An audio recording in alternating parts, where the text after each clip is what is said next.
Sir हमारी 180 bedded hospital दे देते इसको। ये तो एमपी साहब को बुला लो ठीक है सर, और करके कर दो। ठीक है सर। और एक हमारा पोस्टर है सर 120 की कैपेसिटी पर पेरेंट की 15 दिन में मिल जाएगा।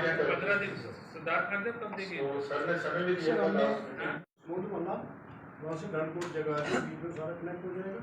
ये लिखना है जहाँ इन्होंने क्या लिखे सही लाजिम जाए है। और कुछ बंकर्स बनकर तैयार हो गए हैं, कुछ बंकर्स की और डिमांड आ रही है, तो ये लगातार चलता रहेगा। लेकिन जो आपने कहा उस पर भी हम गौर करेंगे। हम अपनी जो ऑफिसर्स हैं उनसे कहेंगे कि भाई एक सर्वे कर लें और देखें कितने और बंकर्स की ज़रूरत है। अगर कोई लिस्ट पहले से बनी है तो हम चाहेंगे कि उन बंकर्स के लिए भी हम पैसे का बंदोबस्त।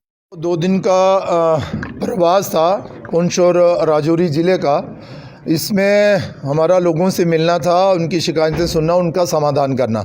लेकिन विशेष तौर पर जिस स्थान पर आज हम इस समय खड़े हैं, यहाँ पर एक बैठक जो थी हमारी दिशा की, और जिसमें हम सब जानते हैं कि जो सेंटर स्पॉन्सर स्कीम्स रहती हैं और वो समय अवधि के दौरान पूरी हों, जो पैसा जिस स्कीम के लिए आया उस स्कीम पर ही लगे, और भी कुछ काम अगर ढीला चल रहा है तो वो तेज़ गति के साथ आगे बढ़े। और कुछ टारगेट फिक्स किए जाते हैं कि भाई काम इतनी अवधि के दौरान पूरा होना चाहिए। और जो पिछली मीटिंग में जो टारगेट फिक्स होते हैं, कुछ चर्चा होती है, उस पर भी चर्चा होती है। तो आज की मीटिंग जहाँ पर हमारे जो डिस्ट्रिक्ट डेवलपमेंट कमिश्नर विकास जी हैं, उन्होंने अरेंज की थी। मैं इनका भी आभार प्रकट करना चाहता हूं कि उन्होंने बड़े अच्छे माहौल में ये मीटिंग करवाई, और जितने भी डिस्ट्रिक्ट ऑफिसर्स यहाँ पर आए थे सारे प्रिपेयर होकर आए थे और अच्छी ब्रीफिंग उन्होंने दी है। कुछ रोड्स के मसले थे, कुछ ब्रिजेस की बात थी, कुछ जल शक्ति मंत्रालय के माध्यम से जो पानी की स्कीम्स चल रही हैं उसकी बात थी, कुछ बंकर्स की बात थी, और भी कुछ डेवलपमेंट के काम थे, उन सब पर चर्चा हुई है।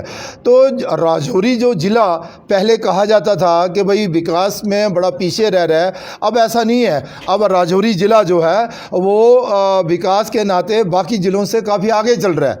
तो जो भी योजना किसी दूसरे ज़िले में शुरू होती है तो राजौरी में भी शुरू होती है। तो इसलिए बड़ी अच्छे माहौल में ये मीटिंग हुई है। और विशेष तौर पर नरेंद्र भाई मोदी जी का ये सपना कि भाई सबका साथ और सबका विकास हो, उसी तर्ज पर सारी एडमिनिस्ट्रेशन और गवर्नमेंट चल रही है।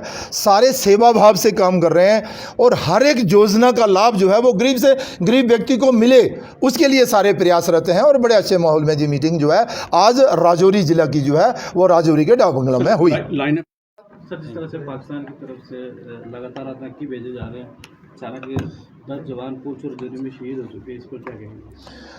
देखिए, अगर मैं सही मायने में कहूँ तो जब से देश में नरेंद्र भाई मोदी प्रधानमंत्री बने हैं तो सबका साथ और सबका विकास मंत्र लेकर वो चल रहे हैं। और विशेष तौर पर जम्मू कश्मीर में भी विकास जो है बड़ी तेज़ी के साथ आगे बढ़ रहा है। और आपने देखा होगा कि जम्मू कश्मीर में अमन और शांति भी बहुत अच्छे ढंग से जो है वो प्रभावी है, और जम्मू कश्मीर अमन और शांति की तरफ आगे बढ़ रहा है। और जहाँ पर G20 की मीटिंग भी होना अपने आप में एक उपलब्धि है। तो हमारा जो पड़ोसी है ये सब सहन नहीं कर पा रहा है और वो चाहता है कि जम्मू कश्मीर का माहौल जो है वो बिगाड़ा जाए। और जहाँ पर कुछ शरारती तत्व नहीं मैं कहूँगा, लेकिन कुछ ऐसे हमारे लोग हैं जो आज भी उन लोगों को सहयोग कर रहे हैं, जिनकी वजह से जहाँ आतंकवादी घटनाएं जो है घटी हैं, हमारे नौजवान जो हैं वो शहादत उन्होंने पाई हैं। लेकिन आप सब भी इससे परिचित हैं कि भाई केंद्र ने इस घटना को कितनी गंभीरता के साथ लिया और हमारे रक्षा मंत्री राजनाथ सिंह जी तुरंत जम्मू पहुंचे। जम्मू में मीटिंग के बाद राजौरी पहुंचे और राजौरी में नौजवानों की हौसला अफजाई तो होती ही है, लेकिन ऑफिसर्स के साथ बैठ के आने वाले दिनों के लिए रणनीति कि भाई किस तरह से इनका मुकाबला करेंगे। रही बात हमारे पड़ोसी की, उसको तो इसका उत्तर बहुत जल्द मिलेगा। शर्मा साहब, आपने दावा किया है कि जम्मू कश्मीर के हालात बेहतर हो चुके हैं, G20 सम्मेलन भी होने जा रहा है पहली बार, फिर जम्मू कश्मीर के अंदर असेंबली इंतखाबात क्यों नहीं होगा? होने जा रहे हैं। आप देख रहे हैं कि भाई तैयारी चल रही है। ये सरकार तय नहीं करती, ये तो चुनाव आयोग का काम है। जब उन्हें लगे कि भाई हमारी तैयारी पूरी है, आपको भी पता है कि पिछले दिनों डिलिमिटेशन कमीशन बैठा था, उन्होंने अपनी प्रक्रियाएं जो हैं वो पूरी की हैं। अब वो नए बोर्ड बनाना और वो प्रोसेस जो है वो शुरू हुआ है।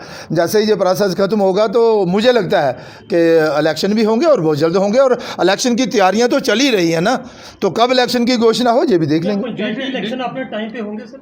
बिल्कुल, मुझे लगता है कि भाई सारी इलेक्शंस, अब वो पुराना ज़माना तो रहा नहीं कि भाई कि जिसके अधिकार हैं उनको मिले ना। अब पंचायतों को अपने अधिकार मिले हैं और इसके बाद बीडीसी और डीडीसी की इलेक्शन भी हुई है। तो मुझे पूरी उम्मीद है कि भाई समय अवधि के दौरान ये 3 टायर सिस्टम की जो इलेक्शंस हैं ये भी होंगी। धन्यवाद। सर एक आखिरी क्वेश्चन आपसे।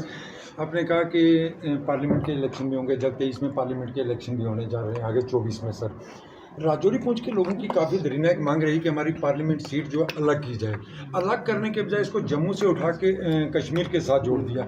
इससे लोगों की काफ़ी मुश्किलें बढ़ जाएंगी, क्योंकि मुगल रोड एक वाहिद सहारा कश्मीर के साथ टच होने के लिए 6 महीने वो बंद रहती है। देखिए, आपकी बिल्कुल सही बात है। हम भी नहीं चाहते थे कि भाई राजौरी और पुंछ मेरा जम्मू क्षेत्र है उससे ये अलग हो, लेकिन अब डिलिमिटेशन कमीशन जो बैठा उसने देखा कि भाई कहीं इसकी 20 विधानसभा है, कहीं इसकी 12 विधानसभा है, तो ये भी थोड़ा बैलेंस उनको बनाना था। अब पूरे जम्मू कश्मीर में हर पार्लियामेंट क्षेत्र, संसदीय क्षेत्र में 18 विधानसभा क्षेत्र हैं, तो उसी को मद्देनज़र रखते हुए उन्होंने ये सारा क्रम किया होगा।